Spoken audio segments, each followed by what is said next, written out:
Hey, what's up guys? Adakah korang tertekan sebab banyak menu dessert nak kejar? Jangan risau. Tekanan itu tak akan berkurang sebab hari ni kita nak buat apple fritters. Sangatlah sedap. Mak Saleh suka makan benda ni. Dia crispy, crunchy kat luar, dalam sangat lembut dengan apple. So, ambil satu cawan tepung gandum, setengah sudu kecil garam, setengah sudu kecil cinnamon, satu setengah sudu kecil baking powder, 3 sudu makan gula, 1 biji telur, and then tambah 1 sudu kecil esen vanila, setengah cawan fresh milk, nak pakai full cream pun boleh, and also 1 sudu makan butter yang dah lembut lah. Kacang-kacang itu je dia punya batter, senang saja. Pergi supermarket cari apple hijau ni. Adakah boleh pakai apple merah?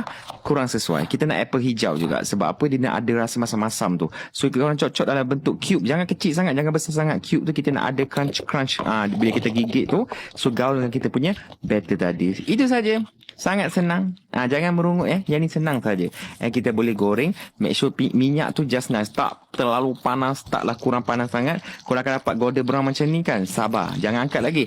Tunggu sikit lagi sampai dia dark brown macam ni. Barulah kita boleh celupkan ke dalam kita punya glaze. So korang ambil 1 cawan icing sugar. Campurkan dengan 3 sudu air. Nampak macam pekat kan? Tak apa. Gaul lagi. Gula tu akan cair. And siap kita punya glaze. So boleh celup kat dalam tu. Angkat. Taram.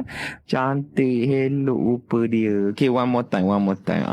Cantik. Macam jual kat kedai. So, boleh letak kat tepi dulu. Icing sugar tu akan mengeras and dia akan jadi crunchy-crunchy dekat luar lah. And boleh gigit. Sangatlah sedap rupanya benda ni. Patutlah Mak Saleh suka makan. Okay? Ya Allah, sedapnya.